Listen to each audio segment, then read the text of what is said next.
ખેડૂત ભાઈઓ, આપણા ગુજરાતના માર્કેટિંગ યાર્ડોમાં, એમાં પણ ખાસ કરીને આપણા સૌરાષ્ટ્રના માર્કેટિંગ યાર્ડોમાં ધાણાની આવકો આ અઠવાડિયામાં ખૂબ મોટા પાયે વધી ચૂકી છે. કેટલાક માર્કેટિંગ યાર્ડોમાં એ દિવસના આવેલા ધાણા એ જ દિવસે હરાજીમાં પૂરા થઈ જાય, એટલે કે વેચાઈ જાય, એના કરતાં પણ વધારે માલ આવી રહ્યો હોય એવું કેટલાક યાર્ડોમાં આપણને જોવા અને જાણવા મળી રહ્યું છે. સાથે સાથે કેટલાક યાર્ડોમાં એકાદ બે દિવસ માટે ધાણા નહીં લાવવાની સૂચના પણ આપણને ખેડૂતોને આપવામાં આવી રહી છે. અને ગોંડલ જેવા માર્કેટિંગ યાર્ડોમાં આપણે જોયું કે ગઈ 5 તારીખે ખૂબ મોટા જથ્થામાં ધાણાનો માલ આવ્યો. હવે અત્યારના દિવસોમાં અત્યારે મોટા ભાગનો આપણો ધાણાનો પાક તૈયાર થઈને આપણા હાથ સુધી, આપણા ઘર સુધી ખેડૂત તરીકે પહોંચી ગયો છે. ત્યારે આપણા માટે અત્યારના બજારને જે ધોરણે આપણે જોઈ કે સમજી રહ્યા છીએ એના કરતા ફેરફારની શક્યતાઓ આગામી દિવસોમાં કેટલી ગણાય, એના ઉપર જ્યારે આપણે ચર્ચા કરીએ છીએ ત્યારે આપણી આ ખૂબ અગત્યની ચર્ચામાં આપ સૌ દર્શક મિત્રો અવશ્ય બન્યા રહેજો. નમસ્કાર ખેડૂત મિત્રો, જય કિસાન જય ભારત. ખેડૂત ભાઈઓ, આજે તારીખ 8 માર્ચ 2025 શનિવારનો દિવસ છે. શનિવારનો દિવસ એટલે આપણા માર્કેટિંગ યાર્ડોના કામકાજનો અઠવાડિયાનો છેલ્લો દિવસ. આજના દિવસે આપણે જોઈએ તો ધાણાની આવકોમાં કોઈ પણ માર્કેટિંગ યાર્ડોમાં ઘટાડો જોવા નથી મળ્યો. મોટા ભાગના માર્કેટિંગ યાર્ડોમાં સમગ્ર અઠવાડિયા દરમિયાન માલની આવકોમાં વધારો નોંધાઈ રહ્યો છે. સાથે સાથે ભાવોની સ્થિતિ જે કાંઈ છે એ આ આખા અઠવાડિયા દરમિયાન એકંદર જળવાઈ રહી છે. સામાન્ય રૂપમાં આપણે જોઈએ તો નીચલા દરજ્જેથી લગભગ આપણને 1300-1400 રૂપિયાથી ધાણામાં ભાવ શરૂ થાય છે અને એકંદર 2021-2200 કે 2300 રૂપિયા સુધી આપણા ધાણા પહોંચે છે. સાથે ધાણી જે છે એ 1500-1600 રૂપિયાથી શરૂ થઈ અને એના ઉપર ક્વોલિટી પ્રમાણે 2400-2500 કે 2600 રૂપિયા સુધીના ભાવ આપણને સાંભળવા મળી રહ્યા છે. સાથે સાથે ખૂબ સારી ક્વોલિટી જેને કહી શકીએ અને બહુ ઓછો માલ હોય, કોઈ ખેડૂતનો પોતાનો ખાસ કાળજી સાથેનો તૈયાર કરેલો માલ હોય તો એ માલ 3000 રૂપિયાથી પણ ઊંચે વેચાઈ રહ્યો છે, પણ એ માલ બહુ ઓછી માત્રામાં હોય. સામાન્ય રૂપમાં બજાર આપણે જોઈએ અને ગણીએ તો આપણે બજારને 1700 થી 2200 રૂપિયાની વચ્ચે ગણવું જોઈએ અને મોટા ભાગનો આપણો માલ આ ભાવથી વેચાઈ રહ્યો છે. હવે અત્યારે જે ભાવથી આપણે માલ વેચી રહ્યા છીએ એ ભાવ ગયા વર્ષની સરખામણીમાં આપણે જોઈએ તો એકંદર ગયા વર્ષના સમગ્ર પીરિયડ દરમિયાન જે ભાવથી આપણે માલ વેચાતા એના કરતા આપણને એકંદર સારા ભાવ અત્યારના દિવસોમાં મળી રહ્યા છે. હવે આપણી અપેક્ષા ક્યાં સુધીની હોઈ શકે? તો ખેડૂત તરીકે જ્યારે આપણે વાવતા હોઈએ છીએ ત્યારે સારા વળતરની અપેક્ષાથી વાવતા હોઈએ છીએ, પણ કોઈ પણ માલની ઊંચે જવાની પણ કેટલીક મર્યાદાઓ હોય છે અને એ મર્યાદાઓનો આપણને ખ્યાલ રહેવો જોઈએ. અત્યારે જે ભાવથી આપણે માલ વેચી રહ્યા છીએ એમાં હવે મોટા વધારાની બહુ શક્યતાઓ આપણે જોઈ રહ્યા નથી, એટલા માટે કે માલનો જે પુરવઠો બજારમાં આવી રહ્યો છે, હજી આપણા ગુજરાતમાં જ મોટા ભાગનો માલ પાકી અને તૈયાર થયો છે. બાકીનું આપણું બાજુનું પડોશી રાજ્ય રાજસ્થાન, ત્યાં હજી પાછોતરો માલ આવશે, એટલે લગભગ અઠવાડિયા પછી મોટા પાયે ત્યાં પણ બજારોમાં આવકોની શરૂઆત થશે. અત્યારે જે કાંઈ આવકો આવી રહી છે એ બહુ ઓછા માપમાં એટલે કે નાના પાયે આવકો આવી રહી છે. એવી જ રીતે મધ્યપ્રદેશ આપણું ધાણાનું સૌથી મોટું વાવેતર અને ઉત્પાદનના હિસાબથી હરીફ રાજ્ય ગણીએ તો મધ્યપ્રદેશ છે અને મધ્યપ્રદેશ રાજ્યમાં પણ આપણા કરતાં થોડું પાછોતરું છે, એટલે હજી એટલી બધી ધાણાની આવકો નથી જેટલી આવકો આપણા ગુજરાતના માર્કેટિંગ યાર્ડોમાં થઈ રહી છે. એટલે આ બધા રાજ્યો મધ્યપ્રદેશ, રાજસ્થાન અને થોડી ઘણી આવકો બાકીના રાજ્યોમાં પણ થાય, પણ એ ભાવો પર અસર કરે એટલે આવકો બીજા રાજ્યોમાંથી થવાની શક્યતાઓ નથી હોતી, કારણ કે વાવેતર વિસ્તારો બહુ ટૂંકા હોય છે બીજા રાજ્યોમાં.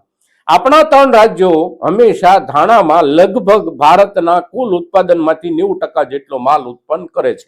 એમાં પણ ક્યારેક આપણો ગુજરાત આગળ હોય છે તો ક્યારેક મધ્યપ્રદેશ આપણી સાથે થઈ જાય છે. આજના હિસાબથી આપણે આવકો જે આવી રહી છે એના ધોરણે જોઈએ તો આ વર્ષમાં આપણે ગુજરાત આગળ રહીશું ઉત્પાદનના હિસાબથી, અને સાથે સાથે આપણા વીઘા દીઠ ઉત્પાદનમાં પણ કદાચ બાકીના બંને રાજ્યો કરતા આપણે આગળ નીકળી જઈએ આ વર્ષમાં, એવું આપણા ધાણાના પાકના અનુકૂળ વાતાવરણના ધોરણે આપણને દેખાઈ રહ્યું છે. સારામાં સારી ક્વોલિટી પણ આપણી આવી રહી છે અને વીઘા દીઠ ઉત્પાદન જ્યારે ક્વોલિટી સારી હોય ત્યારે હંમેશા ઊંચું રહેતું હોય છે, કારણ કે ક્વોલિટી એટલે ઉત્પાદન, અને ઉત્પાદન એટલે ક્વોલિટી. સારું ઉત્પાદન હોય તો સારી ક્વોલિટી બને, અને સારી ક્વોલિટીના હિસાબથી સારું ઉત્પાદન હોઈ શકે.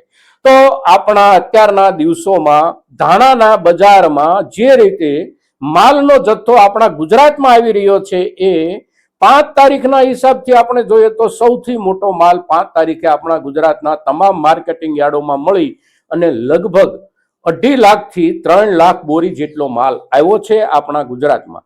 ત્યાર પછી 2 દિવસો જે ગયા, 6 તારીખ ગઈ, 7 તારીખ ગઈ, આજે ત્રીજો દિવસ છે 8 તારીખનો, તો કેટલાક યાર્ડોમાં આવકો બંધ કરવામાં આવી છે. એટલે આખા રાજ્યનો સંયુક્ત આંકડો આપણને સાચા રૂપમાં ન મળી શકે, પણ આવકો આવવાની સંભાવનાઓ હજી આગામી દિવસોમાં પણ બની રહે છે. હવે આપણે ત્યાં આટલી આવકો જો થતી હોય 2.5 લાખ બોરીથી લઈને 3 લાખ બોરી દૈનિક હિસાબથી, તો આ વર્ષના ધાણાના ઉત્પાદનના વેપારી સમુદાયના જે કાંઈ અંદાજો હતા, આ અંદાજોના આંકડાથી પણ આપણે આગળ નીકળી જઈ શકીએ છીએ. વેપારી અંદાજો જે હતા એ લગભગ 1 કરોડ ને 15 લાખ બોરીથી લઈ અને મહત્તમ 1 કરોડ ને 20 લાખ કે 25 લાખ બોરી સુધીના હતા. પણ આ પ્રમાણે જે આવકો અત્યારે થઈ રહી છે, અને હજી 2 રાજ્યોની મોટી આવકો બાકી છે, તો એ બધું જોઈ અને વિચારીએ આપણે, તો આ આંકડે તો આપણે અવશ્ય પહોંચી જઈ શકીએ એવી સંભાવનાઓ ઉત્પાદનના હિસાબથી આ વર્ષમાં દેખાઈ રહી છે. અને આપણો ભારતનો વાર્ષિક ધાણાનો જે વપરાશ છે, એ વપરાશનો આંકડો લગભગ આ આંકડાની આસપાસ છે, 1 કરોડ અને 10 લાખથી લઈ અને 1 કરોડ 15 લાખ બોરી. ત્યાર પછી દુનિયાના બાકીના દેશોમાં આપણે જે કાંઈ નિકાસ કરતા હોઈએ, નિકાસનો મહત્તમ આંકડો 15 લાખથી લઈને 20 લાખ બોરી સુધીનો હોય છે અત્યાર સુધીના વર્ષો દરમિયાન. હવે દર વર્ષે આપણી ખેત પેદાશોના નિકાસ અને વપરાશના આંકડામાં જે કાંઈ એવરેજ 6 થી 7% વધારો થાય છે, એ વધારો આ વર્ષમાં થાય તો પણ આપણે 22 લાખ કે 25 લાખ બોરીના નિકાસના આંકડા સુધી પહોંચી શકીએ. અને સાથે સાથે આપણી જરૂરિયાતમાં આપણે 5 થી 6% વધારો ગણીએ તો પણ આપણે 1 કરોડ અને 20 લાખ કે 25 લાખ બોરીના આંકડે પહોંચી શકીએ. બંને મળી અને 1.5 કરોડ બોરી સુધી પહોંચી શકાય. ઉત્પાદન જો અત્યારના દિવસો પ્રમાણે આપણે હિસાબ કરીએ અને અંદાજ મૂકીએ તો આપણા ઉત્પાદનનો આંકડો જો 1 કરોડ ને 25 કે 30 લાખ બોરીનો થાય, તો ગયા વર્ષનો કેરી ફોરવર્ડ સ્ટોક એટલે કે ખેંચાતો આવેલો જથ્થો લગભગ 25 થી લઈને 35 લાખ બોરી સુધીનો અંદાજવામાં આવી રહ્યો છે.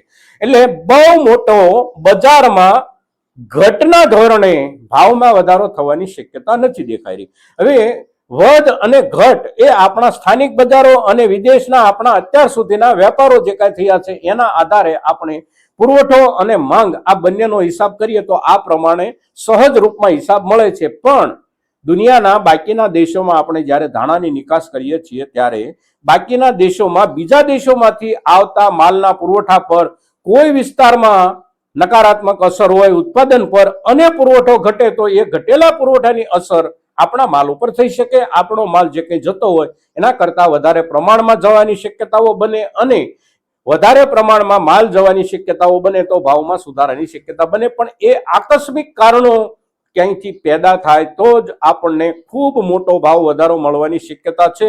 અન્યથા અત્યારના દિવસોમાં આપણે જે ભાવથી માલ વેચી રહ્યા છીએ ધાણાનો, આ ભાવ એકંદર નજીકના સમયગાળામાં લગભગ આ પ્રમાણે જળવાઈ રહે એવું બને.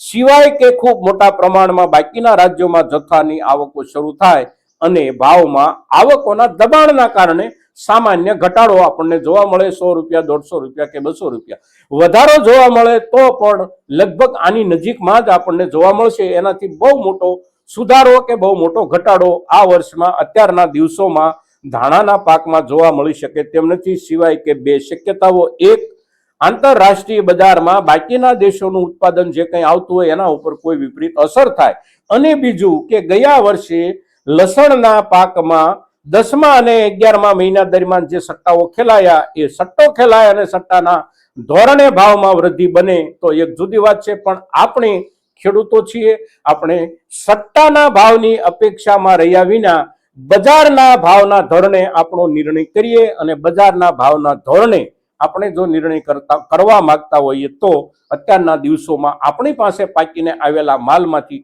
કેટલોક માલ આપણે અવશ્ય વેચી નાખો. મિત્રો, સંગ્રહ કરવા લાયક જે કાંઈ માલ આપણી પાસે હોય એમાંથી પણ પૂરેપૂરો જથ્થો સંગ્રહ ન કરવો. અત્યારના બજારનો એકંદર જે કાંઈ થોડો ઘણો લાભ આપણને મળતો દેખાઈ રહ્યો છે એ લાભ આપણે લઈએ. આગામી સમયમાં 2 થી 3 મહિના કે 4 મહિના પછી આપણે જ્યારે વેચવા જઈએ ત્યારે કદાચ આજના હિસાબથી બજારમાં બંને બાજુના ફેરફારોની શક્યતાઓ છે. એટલે બહુ મોટા લાભની અપેક્ષા વિના બજારના ધોરણે બજાર લાભ લઈ અને માલના સમયે, માલ કાપવાના સમયે માલનો નિકાલ આપણે કરીએ અને નિકાલ કરવાનું વિચારીએ. દોસ્તો, આજના દિવસે ધાણાના ઉત્પાદન આપણા ગુજરાત, મધ્યપ્રદેશ અને રાજસ્થાન ત્રણેય મુખ્ય રાજ્યોની પરિસ્થિતિ, માલની આવકો વધવાની શક્યતાઓ ક્યારે છે, આ બધી ચર્ચાઓ જ્યારે આપણે કરીએ છીએ ત્યારે એમાં ભાવના લેવલને પણ આપણે લગભગ સમજી શકીએ એ રૂપમાં આપોઆપ સમાવિષ્ટ થઈ જાય છે. તો એ મુદ્દાઓને સમજી અને આપણા માલનો નિકાલ કરવાનો કે સંગ્રહ કરવાનો આપણે નિર્ણય કરીએ. મિત્રો, આજના દિવસે ધાણાના પાક પર જે ચર્ચા કરીએ છીએ આ ચર્ચા આપણા દરેક ખેડૂતો માટે ખૂબ અગત્યની છે અને તેથી મહત્તમ ખેડૂતો સુધી આપણી આ ચર્ચા પહોંચે એ જવાબદારી આપ સૌ દર્શકોની છે અને આ જવાબદારી આપ સૌ નિભાવશો એવી આપની પાસેથી અપેક્ષા સાથે જય કિસાન, જય ભારત.